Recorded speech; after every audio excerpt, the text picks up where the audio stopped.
14-year-old Brook entered the county courtroom with an unsettling stillness, his face betraying no emotion as the families of 4 murdered teenagers wept openly before him.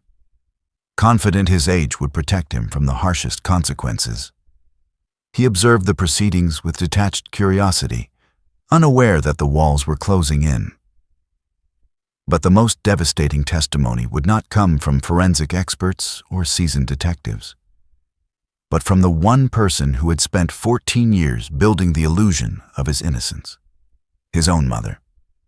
The morning of September 23rd arrived cold and gray over the quiet streets of Millbrook, a small suburban town where families knew their neighbors and children rode bikes freely through tree-lined neighborhoods. Morning routines unfolded in cozy kitchens across town, coffee brewing, backpacks zipped, hurried goodbyes before school. At 47 Cedar Grove Avenue, 38-year-old Willow Brook was already dressed in her diner uniform, dark circles under her eyes, a testament to years of working double shifts. She was a woman of relentless determination and quiet sacrifice. A single mother who had spent the last 11 years building a life for her son from the wreckage of abandonment, utterly unaware that the boy she'd protected was hiding a darkness that would soon consume everything she'd worked for. The normalcy of Millbrook was a carefully maintained fiction, a collective agreement to believe that evil existed only in distant cities and desperate places. But evil had been living among them, moving through their streets, attending their schools, wearing the mask of a polite honor roll student. Willow Brook had lived in this modest rental house for 8 years, her entire existence revolving around one purpose: giving her son, Sonny, the life his absent father had denied him. She worked the early shift at Rosie's Diner and cleaned office buildings at night. Her hands perpetually raw, her body perpetually exhausted, all so he could have new school supplies, decent clothes, and a chance at the college education she'd never received. On this particular morning, as golden September light filtered through their small kitchen window, Willow watched her son eat breakfast with that familiar swell of maternal pride. Sonny sat at the Formica table, dark hair falling across his forehead, fork moving mechanically from plate to mouth as he scrolled through his phone. He was 14 now, taller, quieter, more withdrawn than the chatty little boy she remembered. But that was normal, she told herself. Teenagers pulled away. They needed space. She'd learned not to hover, not to pry too much, to trust that the foundation of love she'd laid would be enough to guide him through these difficult years. "Big test today?" she asked, refilling his orange juice, desperate for connection in these increasingly rare morning moments.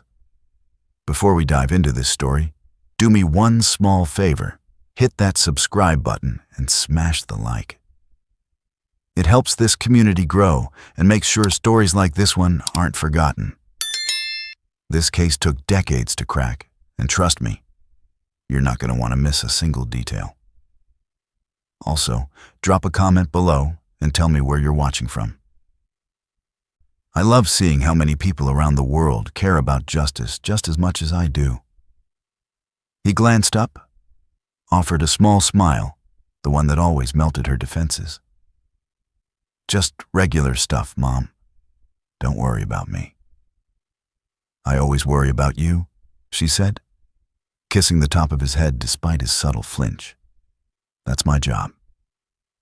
What Willow couldn't see, what she had trained herself not to see, were the subtle tells that something was deeply, irrevocably wrong.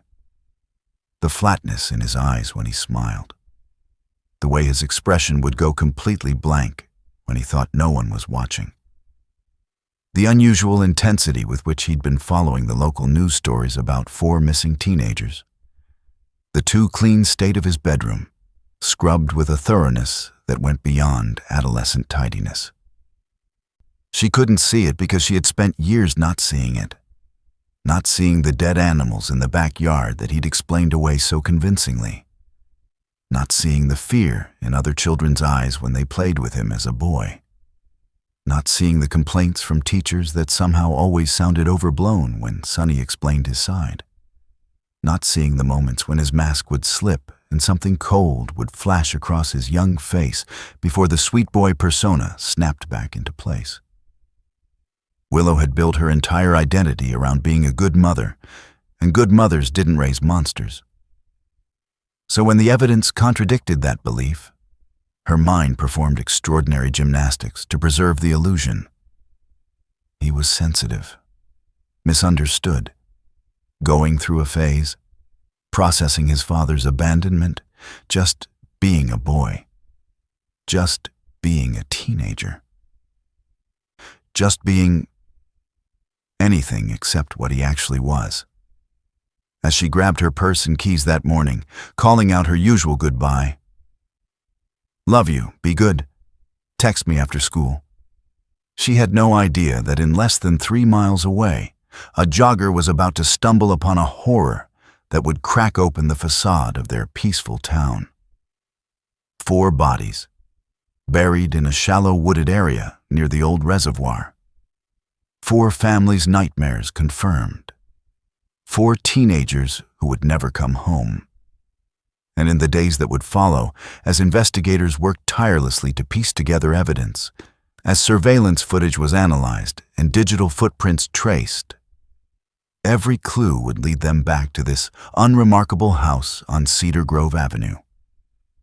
To a 14-year-old honor student who teachers described as quiet and focused. To the last person anyone would suspect. To Sonny Brook. Willow had built what she believed was a sanctuary for her son, a safe harbor against a world that had already abandoned him once. But sanctuaries can become hiding places. Protection can become enablement. And the love of a mother, when wielded blindly, can shield a monster until it's far too late to stop the destruction. The illusion was about to shatter. The truth was about to emerge, and Willow Brook was about to discover that the greatest horror isn't finding out your child is in danger. It's finding out your child is the danger. The sun filtered through the lace curtains of the small 2-bedroom house on Maple Street, casting gentle shadows across the kitchen table where Willow Brook poured her son's orange juice.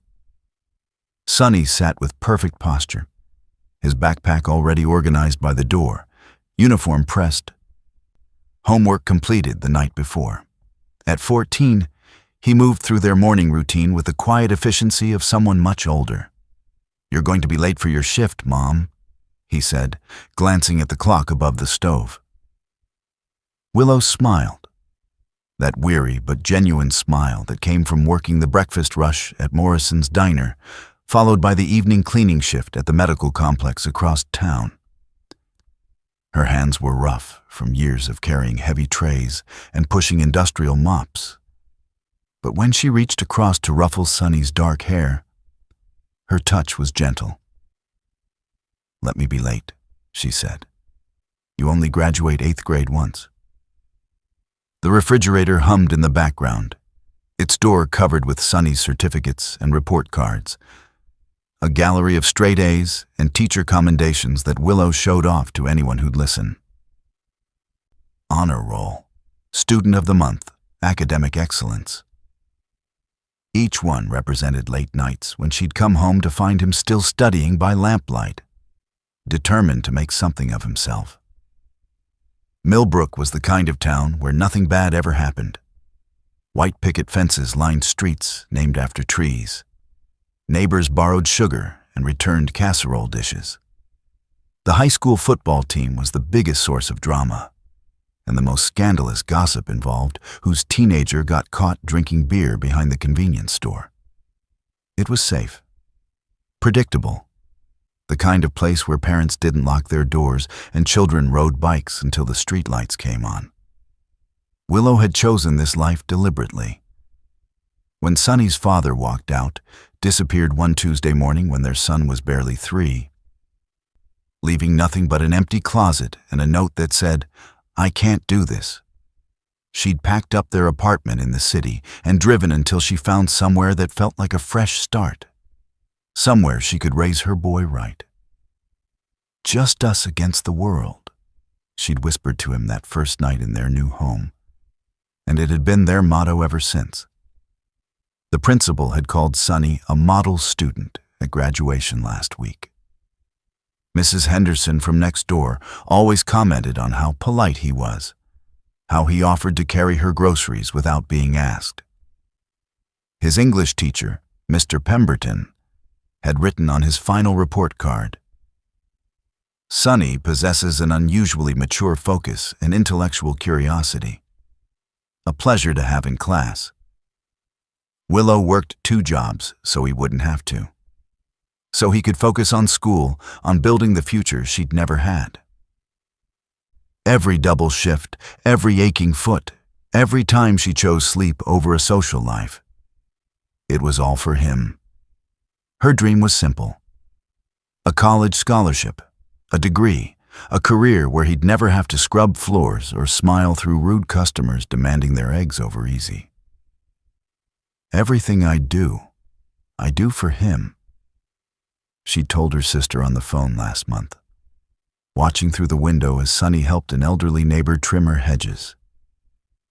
She saw a good boy, a smart, kind, respectful son who made her sacrifices worthwhile. When she looked at Sonny, she saw proof that she'd done something right, that a single mother could raise a child who'd make the world better. But Willow only saw what Sonny allowed her to see. She had built what she thought was a perfect life for her son. But beneath the surface of this seemingly normal teenager, something dark had been growing, something that was about to shatter their world forever. The hiker found the first body at dawn on a Tuesday in late September, half buried beneath fallen leaves near the hiking trail that wound through the wooded area on Millbrook's eastern edge. She'd been looking for her dog when she saw the pale hand reaching up from the earth like something from a nightmare. Her screams echoed through the quiet morning. By Thursday afternoon, 3 more bodies had been unearthed from the same general vicinity. A quarter-mile radius of dense forest that parents had always considered safe, where teenagers went to drink beer and kiss away from prying eyes. The police cordoned off the entire area with yellow tape that snapped in the autumn wind, while officers with cadaver dogs combed through every inch of undergrowth. 4 victims, all young, between 16 and 19, all reported missing over the past 6 months, their disappearances scattered enough that no one had connected them. There was Maya Chen, the college freshman home for summer break. Derek Williams, who'd been hitchhiking to visit his girlfriend 2 towns over. Sarah Martinez, last seen leaving her shift at the movie theater. And Brandon Cole, the quiet kid who'd vanished after his evening jog. Different schools, different neighborhoods, different lives. No obvious connection except that they'd all disappeared from Millbrook streets and ended up in the same makeshift grave. The medical examiner's preliminary report leaked within hours, spreading through town like poison. The cause of death wasn't quick or merciful. Brutal violence, methodical and sustained. Evidence of torture that suggested the killer had taken their time, had enjoyed it. Calculated cruelty that spoke of someone who understood exactly what they were doing. Chief Robert Morrison stood at the podium during the emergency town hall meeting, his face gray beneath the fluorescent lights of the community center. "In 30 years of law enforcement," he said, his voice cracking slightly, "this is the most disturbing crime scene I have ever witnessed." The words no one wanted to say hung in the air until someone in the back row shouted them. "We have a serial killer." Panic descended like a suffocating blanket. Parents pulled their children from after-school activities. The town imposed a 6 o'clock curfew for anyone under 18. Neighbors who'd never locked their doors now installed deadbolts and motion sensor lights. The high school parking lot, once full of teenagers lingering after the final bell, emptied within minutes of dismissal. Morrison's diner, usually bustling, sat half empty as families stayed barricaded in their homes. By Friday, the media had arrived in satellite vans with their cameras and microphones, transforming sleepy Millbrook into a spectacle. The Millbrook murders blazed across every news channel. Reporters interviewed sobbing parents and filmed the police tape fluttering in the woods. Experts appeared on television to discuss the psychology of serial killers, their faces grave as they speculated about monsters hiding among ordinary citizens. Willow watched the coverage from her living room couch, one hand pressed against her mouth, the other gripping Sonny's shoulder. He sat beside her, unusually still. His eyes fixed on the screen as the reporter described the crime scene details that police hadn't officially released. "Those poor families," Willow whispered. She pulled Sonny closer and felt the steady rhythm of his breathing. "Thank God you're safe. Thank God you're here with me." Sonny nodded slowly, his gaze never leaving the television as they showed photos of the victims, smiling school pictures that would now serve as memorial portraits. His expression was unreadable, but there was something in his attention, an intensity that seemed almost like fascination. "It's terrible," he said quietly. "Who could do something like that?" As investigators began piecing together evidence, they were tracking a killer who was methodical, intelligent, and hiding in plain sight. The profile they developed would lead them to the last person anyone expected.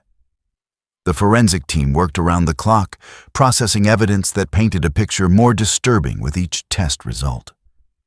DNA samples, fiber analysis, trace materials that could place a suspect at the scene. Detective Sarah Chen spread the crime scene photos across the conference room table, studying them until her vision blurred, searching for the thread that would unravel everything. It was the geographic profiling that first suggested something was off. All 4 victims had last been seen within a 2-mile radius, a tight cluster in a town where people rarely ventured far from home.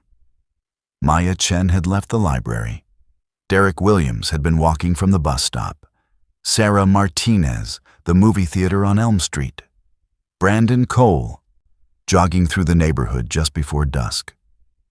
Detective Marcus Webb plotted the disappearances on a timeline, his markers squeaking against the whiteboard. "Look at this," he said, tapping the dates. "Tuesday, Thursday, Tuesday, Wednesday, all weekdays, all between 3 and 6 in the afternoon." "After school hours," Chen said quietly. The digital investigation yielded little. No suspicious social media activity, no threatening messages, nothing in the victims' phone records that raised alarms. They'd been ordinary teenagers living ordinary lives until someone had made them disappear. The breakthrough came from the most mundane source: surveillance footage from the Quick Stop convenience store on Baker Street. The manager had kept 2 weeks of recordings before overwriting them. And buried in the grainy footage from August was a figure in a dark hoodie walking 20 feet behind Maya Chen as she left the store. "Enhance that," Chen ordered, leaning close to the screen. The tech ran the image through enhancement software. Young, male, slight build. Too young, maybe, but there was something deliberate in the way he moved, keeping distance but maintaining visual contact. More footage surfaced as they canvassed every business with security cameras.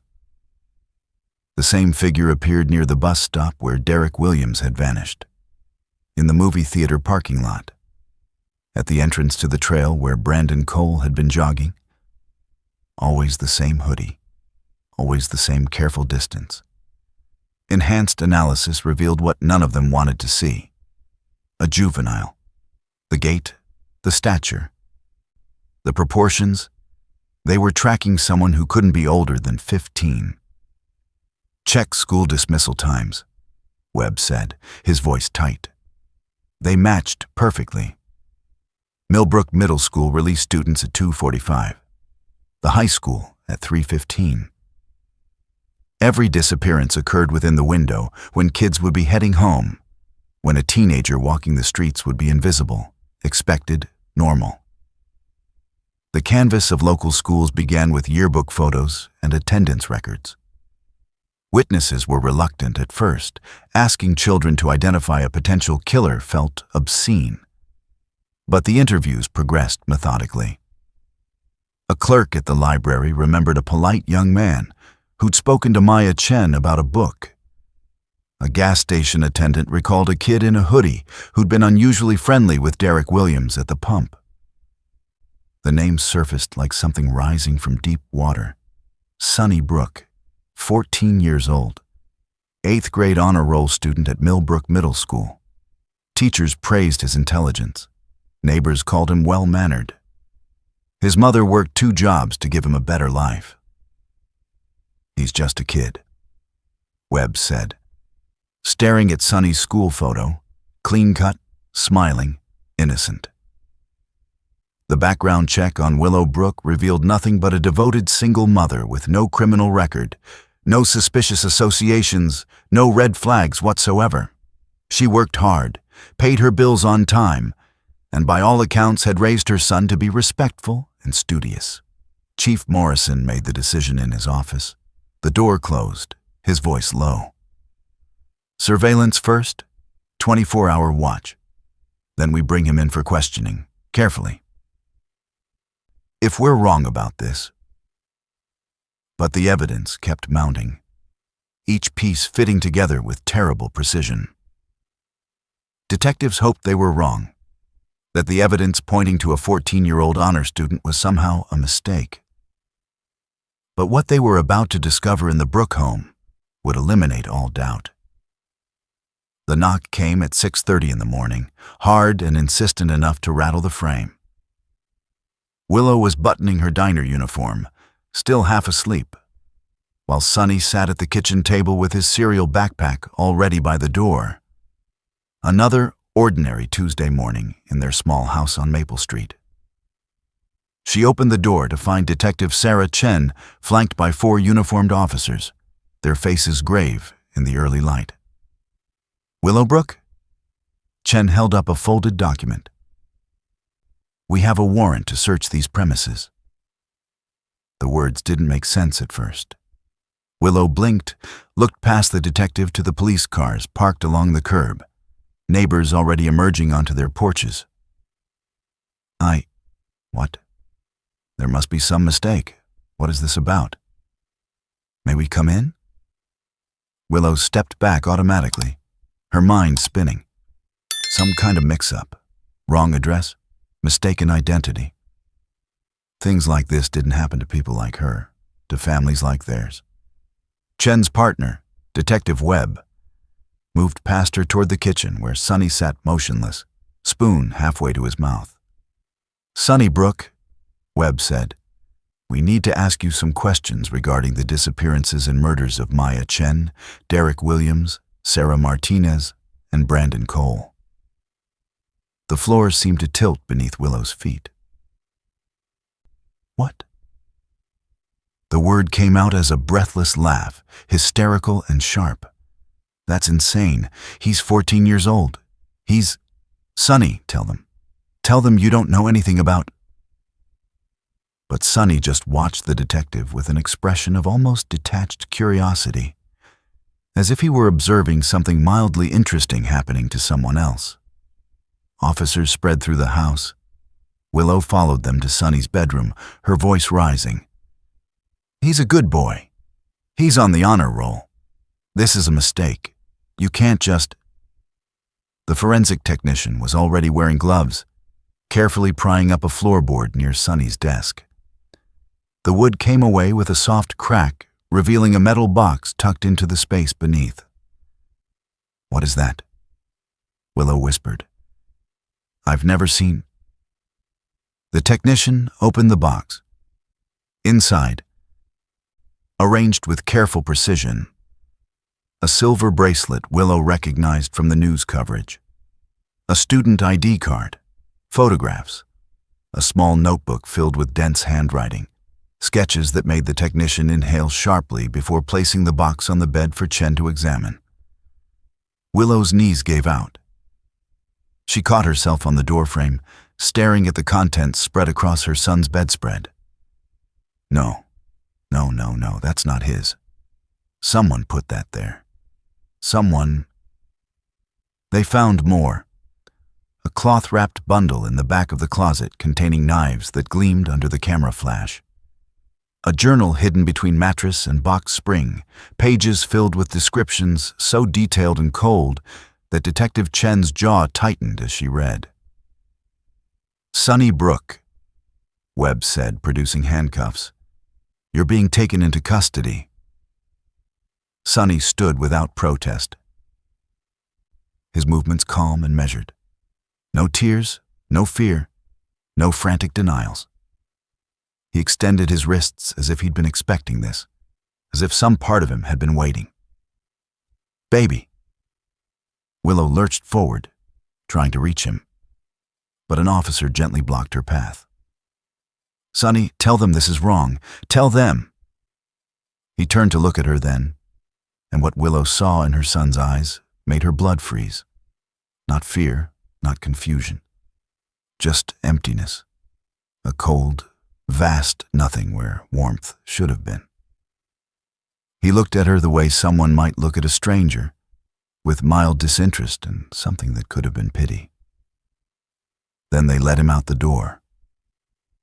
Willow stumbled after them, onto the front lawn where the entire neighborhood had gathered to watch. She collapsed on the grass as the police car pulled away, her son's face visible through the back window, still expressionless. "Not my baby," she sobbed into her hands. "Not my Sunny." As Sunny Brook was taken into custody, investigators began piecing together the horrifying truth. They had been hunting a predator who had been hiding behind the face of an innocent child, and his mother was about to begin the most painful journey of her life. The forensic reports arrived like hammer blows, each one shattering another fragment of Willow's reality. DNA evidence conclusively placed Sunny at every crime scene. Fibers from the victim's clothing had been found embedded in his jacket, his shoes, his bedroom carpet. The journal entries were dated precisely to each murder, written in handwriting that 3 separate analysts confirmed was unmistakably his. The same careful script that had earned praise on every school assignment. Digital forensics painted an even darker picture. Sunny's search history, meticulously recovered from his laptop, revealed months of research. How to avoid leaving evidence, methods of torture, anatomy diagrams marking vulnerable points on the human body. He'd cleared his browser history regularly, but nothing was ever truly deleted. Dr. Patricia Chen delivered her psychological evaluation in the sterile conference room at juvenile detention. Her voice clinical, but her eyes troubled. "Emerging psychopathy with antisocial personality disorder," she said, sliding the report across the table. "Sunny demonstrates a complete lack of empathy, an inability to form genuine emotional connections. He views other people as objects, tools to be used or obstacles to be removed. There's no remorse, no conscience, no capacity for the emotional responses we'd expect from someone his age." The prosecution filed a motion to charge Sunny as an adult, arguing that the severity and premeditation of the crimes warranted maximum penalties. They painted a picture of a calculating predator who'd used his youth and innocent appearance as camouflage. Karen Mitchell, the court-appointed defense attorney, arrived at Willow's house on a Thursday afternoon. She was in her 50s, with kind eyes and the weary competence of someone who'd seen too much. She sat across from Willow at the kitchen table, the same table where Sunny had eaten breakfast the morning of his arrest. "We can fight this," Karen said gently. But I need you to be honest with me. And with yourself. Willow's hands trembled around her coffee mug. They planted that evidence. They had to. My son wouldn't. Willow? Karen's voice was soft but firm. We need to talk about what you might have missed. The conversation that followed was excavation, unearthing memories Willow had buried under layers of maternal love and willful blindness. Karen walked her through Sunny's childhood, pointing out patterns Willow had rationalized away. The neighbor's cat, when Sunny was 6, found mutilated in the backyard. He said it was an accident, Willow whispered. He cried. But had he? Or had Willow just needed to believe he had? At 8, a teacher had called about Sunny methodically pulling wings off butterflies during recess, pinning smaller children in corners until they cried. Boys can be rough, Willow had said. He's just playing. The fires at 10. Small blazes in the backyard that Sunny claimed were science experiments. Willow had bought him a chemistry set, encouraging his curiosity. At 12, a classmate had fallen down the stairs after an argument with Sunny, breaking his arm in 3 places. Witnesses said they'd seen Sunny nearby, but Sunny had an alibi. He'd been in the library. Willow had defended him fiercely to the principal. He would never hurt anyone. These were warning signs, Karen said quietly. Classic markers of conduct disorder progressing to something worse. The words hit Willow like physical blows. She saw it now, the pattern that had always been there, hidden beneath her desperate need to believe her son was good. Every excuse she'd made, every explanation she'd accepted, every time she'd chosen comfort over truth. I thought I was protecting him. She sobbed into her hands. I thought if I just loved him enough. The first jail visit was worse than the arrest. Sunny sat across from her in the visitation room, separated by plexiglass, and looked at her with the same empty eyes. No tears. No pleas for help. He asked about the trial proceedings with the detached interest of a student inquiring about a class project. Are they going to charge me as an adult? He asked. That would be interesting. Willow pressed her hand against the glass, searching his face for some trace of the little boy she'd raised. Sunny, baby, I don't understand. Why did you? How could you? He tilted his head slightly, studying her. You look tired, Mom. You should get some sleep. The casual concern in his voice was somehow more chilling than hatred would have been. He was mimicking emotion the way he'd always done, she realized with creeping horror, saying what people expected to hear. I don't know who you are, Willow whispered. Sunny smiled faintly. Yes, you do. You just didn't want to. As the trial approached, Willow faced an impossible truth. The warning signs had always been there. She'd just chosen not to see them. Now she had to decide.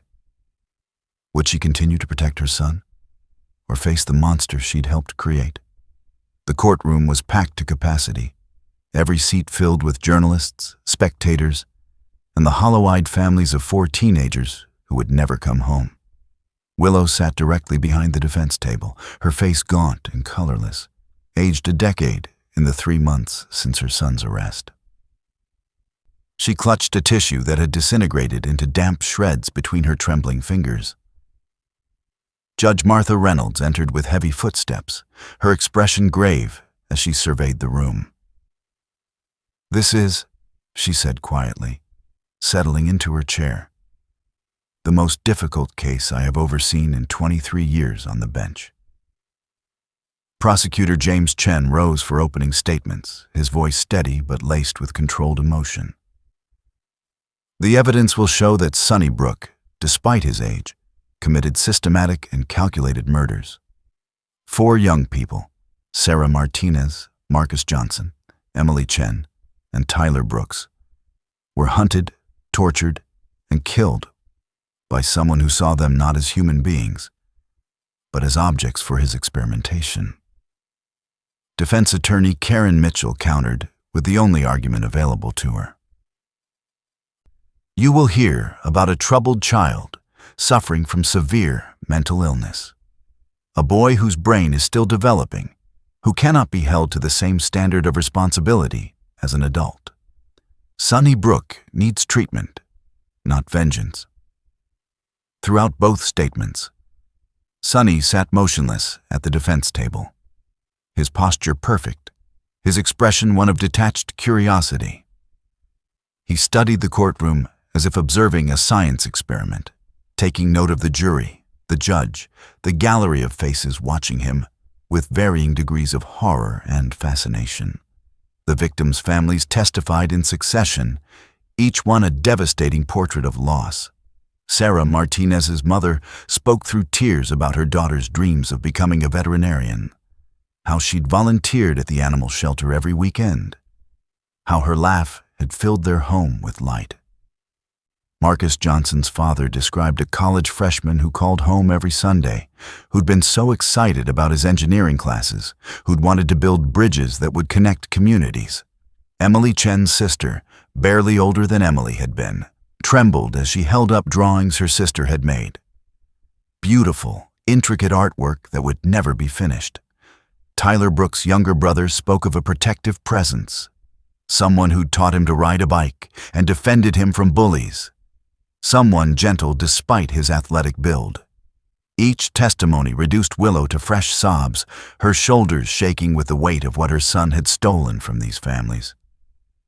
She watched Sonny's face, searching desperately for some flicker of recognition, some trace of remorse.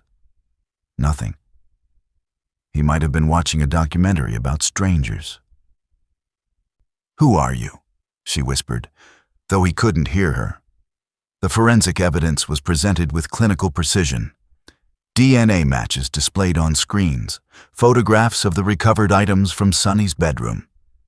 Then the journal entries, read aloud in the prosecutor's measured voice. Sonny's own handwriting describing acts of such calculated cruelty that several jury members closed their eyes. Subject C screamed for approximately 4 minutes before losing consciousness, Chen read. Heart rate remained elevated. Attempted verbal communication at 23:14. Incoherent. Resumed procedure at 23:30. No remorse. No emotion. Only documentation, as if he'd been recording a biology lab experiment instead of a human being suffering. Crime scene photographs flashed on the screen, blurred for the gallery but clear enough to convey their horror. Jury members visibly paled. One woman covered her mouth. A man in the back row gripped the bench in front of him. Sonny leaned forward slightly, studying the images with what could only be described as interest. Willow bolted from her seat, stumbling up the aisle and out the courtroom doors.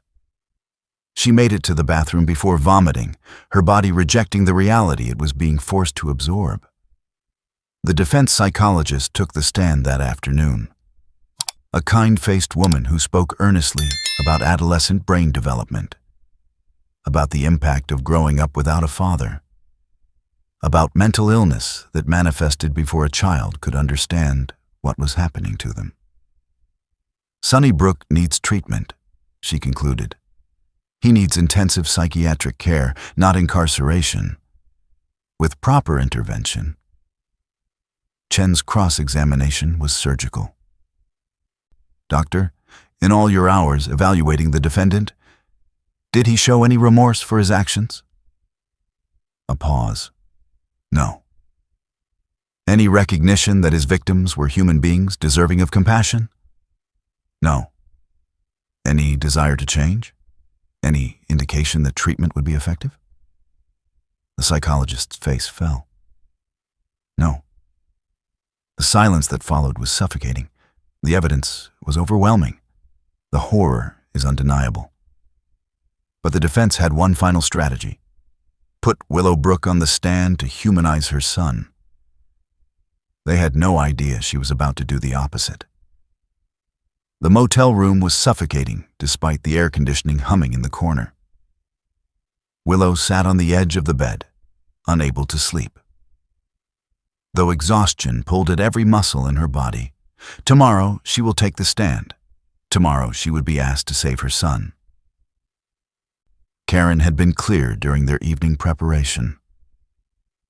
"Tell them about the good times," she'd said, her hand gentle on Willow's shoulder. "Talk about the sweet little boy you raised, the hugs, the laughter, the Mother's Day cards he made. Make them see him as human, as redeemable. Make them see that somewhere inside that courtroom is still a child who deserves a chance."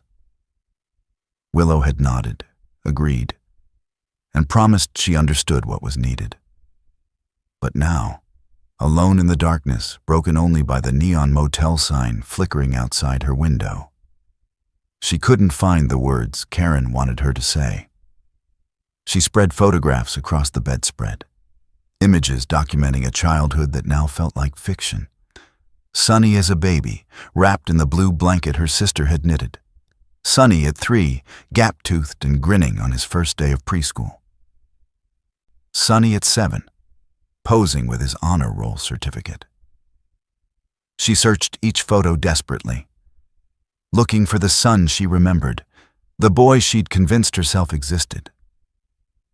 But all she saw now was what she'd refused to see then. The memories came unbidden, relentless as a flood breaking through weakened walls.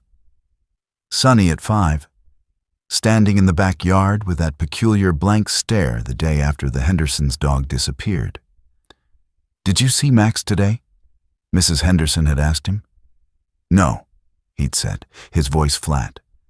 "Maybe he ran away." They'd found the dog 3 days later in the woods, and Willow had told herself it was a coyote, a fox, anything but what her instincts had whispered.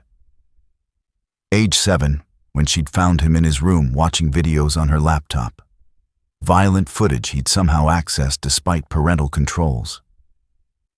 He'd been utterly still, unnaturally focused. "It's just curiosity," she'd told herself, changing passwords. "He's processing his father leaving." The teacher's concerned phone call when Sunny was 9. "Mrs. Brook, I need to discuss some of Sunny's drawings. They're inappropriate. Disturbing imagery, violent scenarios." Willow had defended him fiercely. "He's creative. He's expressing himself. Don't stifle his imagination. Boys will be boys. It's just a phase. He's working through things." Every excuse is a brick in the wall she'd built between herself and reality. The bloodied shirt when he was 11. She'd found it stuffed in the bottom of the hamper, stiff with dried blood. "Got in a fight defending a kid from bullies," Sunny had explained, his eyes meeting hers without flinching. She'd believed him because believing was easier than the alternative. She'd praised his bravery, washed the shirt twice to get the stains out. The neighbor's missing rabbit when Sunny was 12. Mrs. Patterson had knocked on their door, tearful, asking if they'd seen Snowball. Sunny had answered, his face too calm, something that might have been amusement flickering in his eyes. "No, sorry. Maybe it got out." Willow had told herself she was imagining that look, that hint of satisfaction. She'd chosen blindness. Deliberately, systematically, she'd chosen comfort over truth. The phone rang at midnight, jarring her from the spiral of memory. A woman's voice, soft and broken. "Mrs. Brook, this is Amanda Martinez, Sarah's mother. I know I shouldn't call, but I need a sob. Please, help us understand why. Help us understand how this happened." Willow's voice cracked. "I don't know my own son. I thought I did. But I didn't. I never did." After hanging up, she sat at the small desk and began to write. Not the testimony Karen wanted. Stories of a loving boy, a devoted son, a child worthy of mercy. She wrote the truth, Every warning sign, every excuse, every moment she'd looked away, because looking directly would have shattered her world. She wrote until dawn colored the sky gray. When Karen arrived at 7 with coffee and notes for their final preparation, Willow met her at the door with pages covered in cramped handwriting. "I can't lie anymore," Willow said quietly. Karen's face went pale as she scanned the pages. "Willow, if you say these things, you'll destroy his case. You'll destroy any chance he has. I've already destroyed him." Willow's voice was steady for the first time in months. "By never seeing him. By protecting the son I wanted instead of helping the son I had. Those families deserve the truth. Those children deserved better than what my blindness created. Willow, I have to do this, Karen. It's the only honest thing I have left." When Willow Brook walked into that courtroom the next morning, she carried with her every excuse she'd ever made, every warning sign she'd ignored, and a truth so devastating it would change everything. The courtroom fell into absolute silence as Willow approached the witness stand, her footsteps echoing against the marble floor. She wore a simple blue dress, her hair pulled back, revealing a face that had aged decades and months. Her hand trembled visibly as she placed it on the Bible, her voice barely audible as she swore to tell the truth, the whole truth, and nothing but the truth. Karen Mitchell began gently as they discussed. "Mrs. Brook, tell us about your son." Willow took a deep breath and looked across the courtroom to where Sonny sat at the defense table. His posture was relaxed, almost cocky. He met her eyes and smirked, a small, confident expression that said he knew she would protect him. She always had. Then Willow spoke, and it wasn't what anyone expected.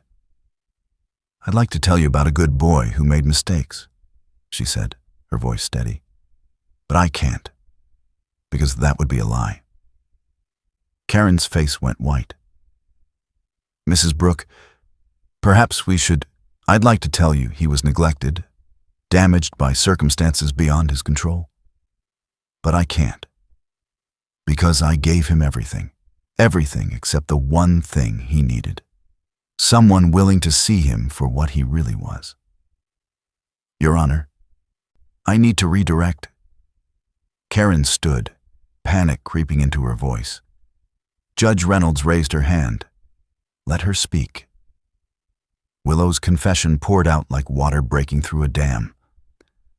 "My son showed signs of violence from the time he was 6 years old. He killed our neighbor's cat. Not quickly, not mercifully. And when I found him standing over the body, he felt nothing. I told myself it was an accident because that's what I needed to believe." She detailed every incident she'd excused, every warning she'd ignored. The teacher who'd called about Sonny hurting smaller children during recess. The counselor who'd recommended psychological evaluation after finding his drawings of people being dissected. The fire setting at 10. The escalating cruelty toward animals. Each time, Willow had defended him, refused help, and blocked intervention. "I was afraid of what they'd find," she said, her voice breaking. "I was terrified that if doctors examined him, they'd tell me what I already knew deep down, that my son was fundamentally broken." She described his cold, calculating manipulation, how he'd learned to mimic emotions, to cry on cue, to say, "I love you," with perfect inflection while his eyes remained empty. "There was nothing behind his eyes," she whispered. "He studied people like insects. He learned what they wanted to see and became that, even with me." The prosecution took over gently, and Willow continued answering with devastating honesty. "Did you ever fear your son, Mrs. Brook?" A long pause. The courtroom seemed to hold its breath.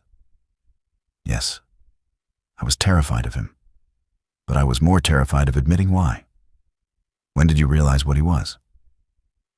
I think I always knew. I just couldn't admit it to myself. Because what kind of mother— Her voice broke. What kind of mother creates something like this? Then came the revelation that made even the prosecutor inhale sharply. Willow described finding victims' belongings in Sonny's room weeks before his arrest. A bracelet, earrings, items that clearly didn't belong to them. I hid them, she said, tears streaming down her face. I didn't report them. I told myself he'd found them somewhere, that there was an innocent explanation. She looked directly at Emily Chen's family in the gallery. Emily Chen was still alive when I found that bracelet. If I had called the police then, she'd be alive today. I chose protecting my son over protecting an innocent girl. And she died because of my cowardice. The courtroom erupted in whispers. Judge Reynolds' gavel cracked like thunder. Willow turned to face the jury, her voice raw but clear. My attorney wants me to tell you he's redeemable, that he's sick and needs help, not punishment. But I've watched him in this courtroom. I've seen how he looks at those families. She pointed to the victims' relatives. He feels nothing for them. He's not sorry for what he did. He's only sorry he got caught. Her voice rose with terrible conviction.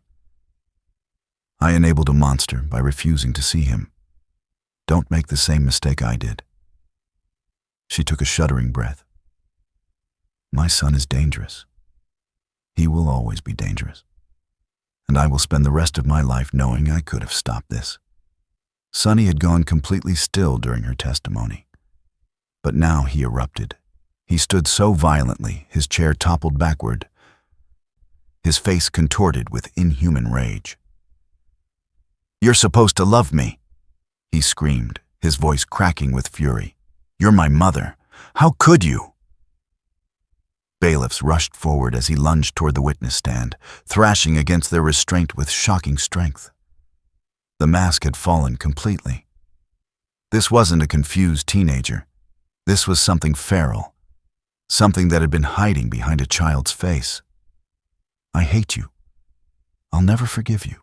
You're dead to me. Do you hear me? Dead. The jury watched in horror as he fought the bailiffs, his voice rising to incoherent shrieks. Several jurors had tears streaming down their faces, seeing finally what Willow had tried so desperately not to see. Willow sobbed on the witness stand, unable to look at the creature her son had become, or perhaps had always been. Judge Reynolds' gavel struck repeatedly. Order! Remove the defendant! As they dragged Sonny from the courtroom, his screams echoing down the hallway, the silence that followed was profound. In 15 minutes of testimony, Willow Brook had accomplished what weeks of evidence could not. She showed the jury not just what her son was, but how he became it. And in doing so, she sealed his fate. The closing arguments felt like formalities after what the courtroom had witnessed. The prosecution stood with quiet authority. Even his own mother knows the truth, James Chen said simply. She lived with him for 14 years, loved him unconditionally. And still she stood before you and said, he is dangerous.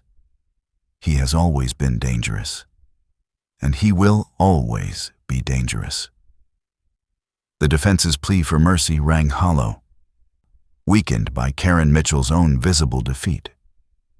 She spoke of youth, of developing brains, of second chances, but her voice lacked conviction. How could it not after what Willow had revealed? The jury deliberated for 3 hours.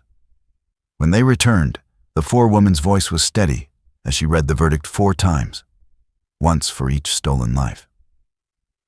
Guilty of first-degree murder. Sonny's showed nothing. No tears, no outburst. Just that cold, dead stare he'd perfected over years of mimicking humanity. The victims' families wept, relief mixed with grief that would never fully heal. Willow wasn't present. She'd collapsed after her testimony and been hospitalized for exhaustion and dehydration, her body finally surrendering to the weight her mind had been carrying. 2 weeks later, the sentencing hearing brought them back to the same courtroom. But everything had changed. Willow sat in the back row, as far from the defense table as possible. Sonny entered in shackles and orange jumpsuit, his eyes scanning the room until they found her. The hatred in his gaze was palpable, burning with the fury of someone who'd been betrayed by the one person he'd counted on to protect him no matter what. Judge Martha Reynolds took her time arranging papers before speaking, letting the silence build. "In 30 years on the bench," she began, her voice carrying the weight of those decades, "I have never encountered a case like this. A 14-year-old boy who killed with the calculation and methodology of a seasoned predator, who showed no remorse, no humanity, no conscience whatsoever." She referenced the psychological evaluations, the expert testimonies, the mountain of evidence. "Every professional who has examined you has reached the same conclusion. You are beyond rehabilitation. You lack the fundamental capacity for empathy that makes rehabilitation possible." Then she turned to Willow, her expression softening. "Mrs. Brook, your testimony took immense courage. You made the hardest choice a parent can make. You chose truth over denial, justice over protection. You chose to save future victims instead of protecting the child who had already become a killer. That required a strength most of us will never have to find." Willow's shoulders shook with silent sobs. Judge Reynolds returned her attention to Sonny. "Sonny Brook, you are hereby sentenced to life in prison without the possibility of parole. You will remain in juvenile detention until your 18th birthday, at which point you will be transferred to an adult correctional facility. You will never walk free again." The words hung in the air, like a death sentence, which, in a way, it was. For the first time since his arrest, real emotion cracked through Sonny's facade. Terror flooded his face as the reality registered.